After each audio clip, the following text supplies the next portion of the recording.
कितनी मोहब्बतों से पहला सबक पढ़ाया, कितनी मोहब्बतों से पहला सबक पढ़ाया, मैं कुछ न जानती थी सब कुछ मुझे सिखाया, पहुंचा दिया फलक तक उस्ताद ने यहाँ से, पहुंचा दिया फलक तक उस्ताद ने यहाँ से, वाकिफ न थी जरा भी इतने बड़े जहां से।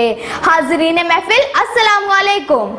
उस्ताज़ा किसी भी कौम के मेहमान होते हैं। कौमें नई नस्ल में अपने इक़दार और रवायात जिन इदारों के जरिए तश्कील करती हैं, उस्ताज़ा इनमें सरे फहरिस्त होते हैं। नई नस्ल को हरूफ शनासी से लेकर कौमी और मिली उमंगों से हम आहंग करने तक उस्ताज़ा का किरदार गैर मामूली होता है।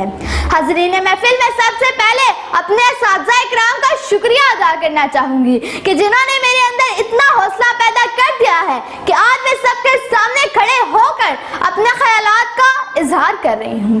हाज़रीन महफिल, उस्ताद कोई बादशाह नहीं होता मगर बादशाह बना देता है। उस्ताद कोई डॉक्टर नहीं होता मगर डॉक्टर इन्हीं की वजह से होता है। उस्ताद कोई इंजीनियर नहीं होता मगर इंजीनियर इन्हीं की वजह से होता है। उस्ताद पत्थर को हीरे में बदल देने की सलाहियत रखता है। ये हमारा सहारा बनते हैं जब हम लड़खड़ाते हैं। हाज़रीन महफिल, गुमनामी के अंधेरों में थी एक पहचान बना दी, गुमनामी के अंधेरों में थी एक पहचान बना दी, इस दुनिया के गम से उन्होंने मुझे अनजान बना दिया। मेरे उस्ताज़ा इकराम की मुझ पर एक ऐसी मेहरबानी हुई कि उन्होंने मुझे एक अच्छा इंसान बना दिया।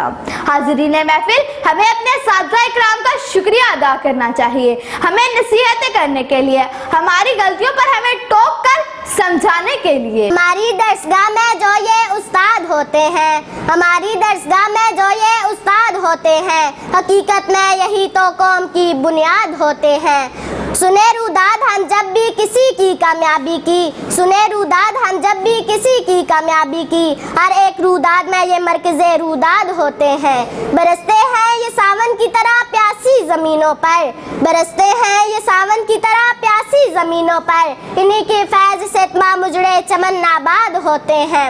जो करते हैं अदब उस्ताद का वो पाते हैं रिफत, जो करते हैं अदब उस्ताद का वो पाते हैं रिफत, जो इनके बेअदब होते हैं वही बर्बाद होते हैं, जो इनके बेअदब होते हैं वही बर्बाद होते हैं। शुक्रिया।